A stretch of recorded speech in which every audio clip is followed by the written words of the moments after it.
The hype. OnePlus have been promoting the NORD more than they did to the OnePlus 8. OnePlus 8 is a flagship device because OnePlus could have reduced the overall price of OnePlus NORD, or maybe they could have added features like IP rating, wireless charging, or better storage technology. That too. Cropped image from the primary sensor looks better than the picture taken from the macro camera.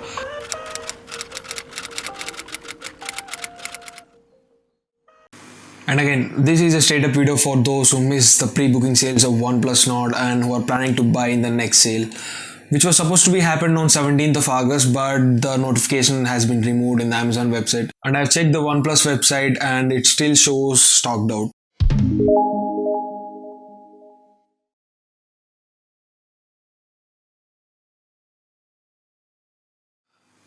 And still, due to the reasons whether to buy OnePlus Nord or not, because of the competitive options that are available in the market right now at the same price range, then this is a video for you. And in this video, we are going to talk about the truth behind the hype of OnePlus Nord and the pros and cons of OnePlus Nord, so that you can conclude whether to choose OnePlus Nord as an option or not.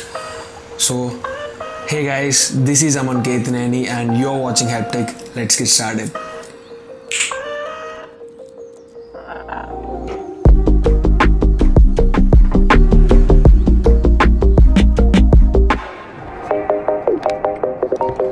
Coming to the point, the hype. OnePlus have been promoting the NORD more than they did to the OnePlus 8. OnePlus 8 is a flagship device and which was launched the same year. And OnePlus have been teasing the NORD lineup one by one into the social market. Why I'm saying NORD lineup? Because NORD is not just a single gen phone. We will be seeing second, third and other generations of the NORD too. And it's also rumored that there will be a NORD Lite, and which is rumored to be priced under 20,000. And from the beginning itself, OnePlus have been claiming the NORD as a mid-ranger, a budget killer smartphone. In India, we usually call a budget smartphone when it's priced between 17k to 25k. And as promised, OnePlus launched the NORD for 25,000 minus 1 rupee, which is 24,999. But the thing is, the base variant sports 6 gigabytes of RAM, which is sufficient for a lot of people, but 64 gigabytes of internal storage without any sort of memory expansion option in 2020 at this price range. Like OnePlus, seriously? And this base variant, which is priced at 24,999, is going to be launched on the month of September. And in the first sales, there is no variant which is under 25,000. That means OnePlus Nord is not a budget phone. It seems a bit of a fake business tactics, and if you are familiar with the Waveform podcast, where Carl Pei, who is the co-founder of OnePlus, addressed how OnePlus had to cut down some of the features to cut down the entire price of OnePlus Nord. And it's clearly visible that OnePlus spent a lot of money on marketing the Nord. Maybe OnePlus could have spent the money back into the Nord, because OnePlus could have reduced the overall price of OnePlus Nord, or maybe they could have added features like IP rating, wireless charging, or better storage technology. That too.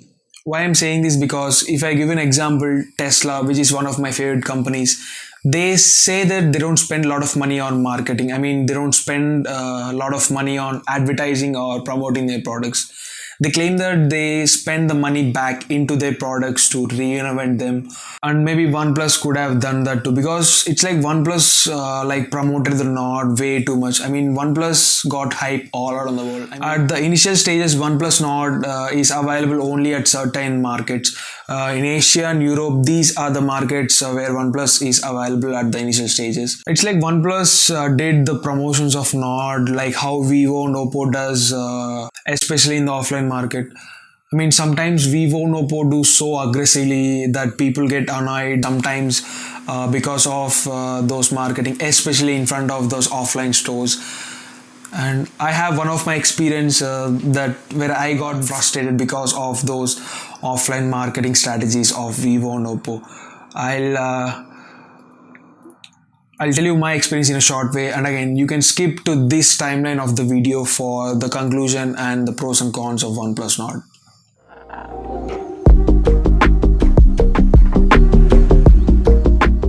The thing is, when I was studying my 11th standard, I used to go home via a public transport facility, and I had to walk 5 to 10 minutes of distance to reach the point where I can take a public transport vehicle. And in that short distance, there were like more than 30 plus offline mobile stores. There were like retail stores and offline stores of the brands, so like Samsung, Oppo, Vivo, Xiaomi, Motorola, Lenovo, LG, basically, and with them some of the small offline smartphone stores too.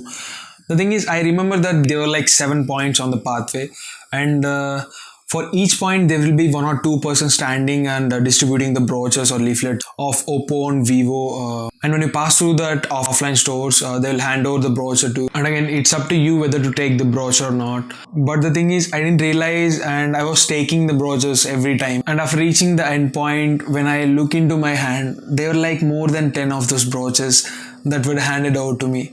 And it kind of felt like I was selling those brochures on the way.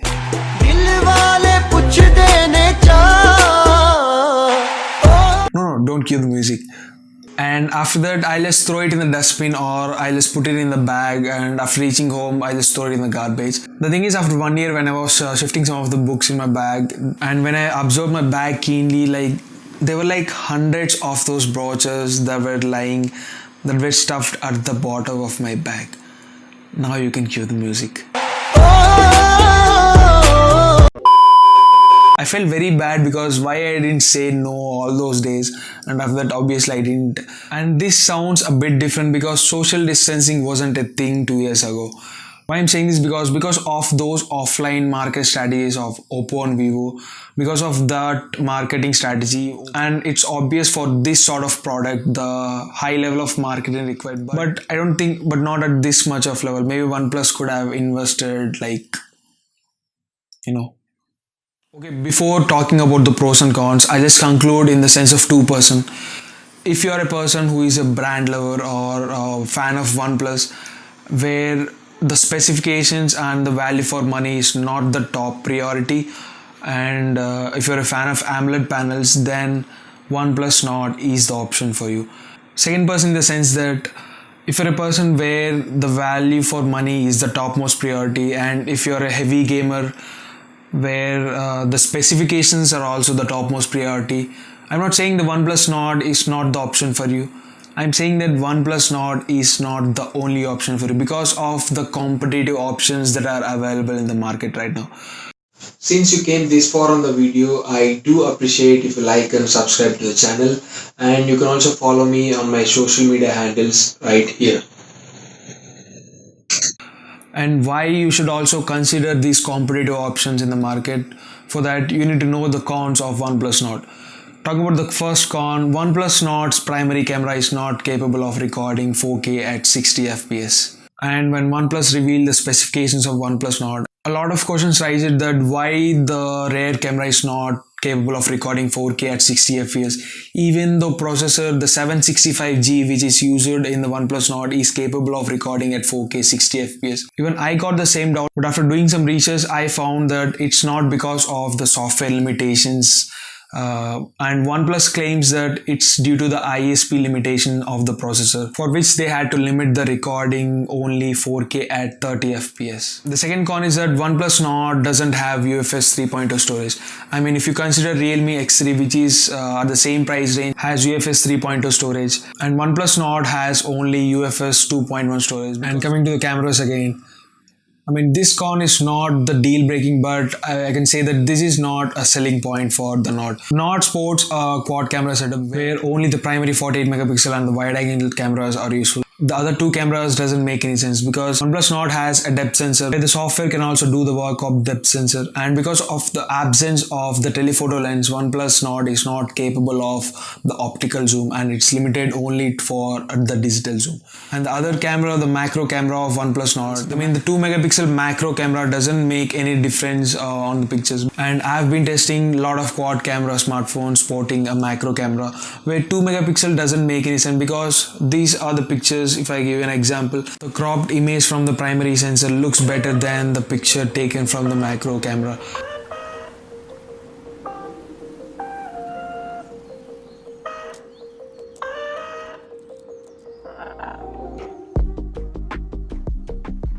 why maybe OnePlus could have given the 5 megapixels, because smartphones under 20,000 like Galaxy M31 and Redmi Note 9 Pro sports a 5 megapixel sensor, and which makes a difference between the primary camera and the macro camera. Next drawback of OnePlus NORD is that the body frame is made with plastic. Although OnePlus NORD has the Gorilla Glass 5 protection at the back and front of the phone, but still the metal frame would make the phone premium to hold in our hands. And again, as I said, there is no external expandable memory option in the OnePlus NORD, and there is no IP rating, which means OnePlus NORD is not water resistant, and there is no wireless charging feature, and there is no headphone jack in the NORD. And these are the cons you should be considering when comparing with the competitive options that are available in the market at the same price range. And coming to the pros of OnePlus NORD, the first two pros are the major selling point of OnePlus NORD. First is the OnePlus NORD sports a 90Hz AMOLED panel. No smartphone at this price range sports AMOLED panel with 90Hz refresh rate. I mean, the Realme X3 has 130Hz panel, but it's an LCD display. And the Redmi K20 Pro has an AMOLED panel, but it's a 60Hz display. And OnePlus NORD sports 180Hz touch responsive rate, and with the 90Hz refresh rate and 180Hz touch response rate is very good sweet spot for the gamers out there. And the second best selling feature of OnePlus NORD is OnePlus NORD sports are dual front facing cameras, where OnePlus uses the secondary camera with the wide angle lens. Because a lot of phones just to claim that dual front facing camera setups where they include a secondary camera as a depth sensor. And as I said, the depth sensor is only useful for the portrait shots, and the software can also do the same job, which means the depth sensor has no use at all. But thankfully OnePlus NORD has a wide angle camera as a secondary camera, and the primary sensor is 32 megapixels, and which is capable of recording 4K at 60 FPS. And OnePlus NORD supports 30 watts swap charging technology, and OnePlus included the adapter with other contents in the box, and that's good to see it. And OnePlus NORD has the LPDDR-X3 RAM, which is the same RAM technology used in the OnePlus 8 too. And OnePlus has dual SIM card support. And OnePlus has the Gorilla Glass 5 protection on the front and back of the phones. And these are the pros and cons of OnePlus NORD that you should compare with the competitive options that are available in the market right now. And if you like the video, consider subscribing to the channel. And until then, this is Aman Kethineni, and thank you.